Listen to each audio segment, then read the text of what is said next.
In today's video, I'm going to teach you how to group and ungroup elements in Canva. Whether you're a seasoned designer or a beginner just getting started, understanding how to effectively manage your design elements can really elevate your workflow in Canva.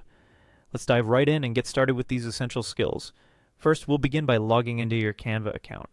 Head over to the Canva website and enter your credentials.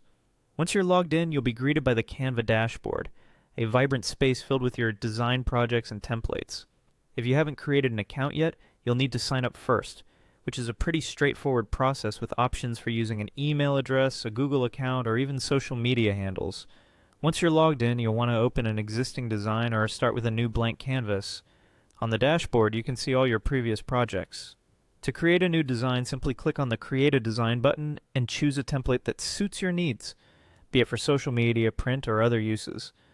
Now, with your design open, it's time to select the elements you would like to group. Elements in Canva can be anything from text boxes, images, icons, or even video files. To select multiple elements simultaneously, you can click and drag your cursor over them or hold the Shift key and click on each element individually to add them to your selection.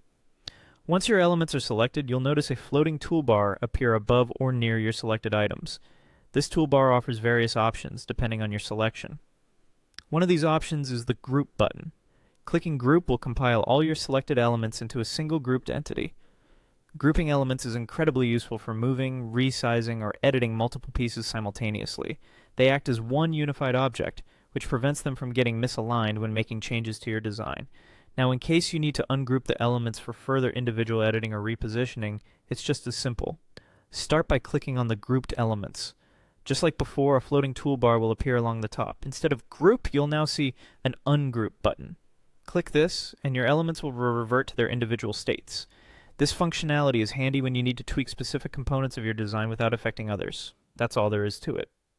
By grouping and ungrouping elements in Canva, you can maintain the flexibility of your designs while enhancing your workflow efficiency.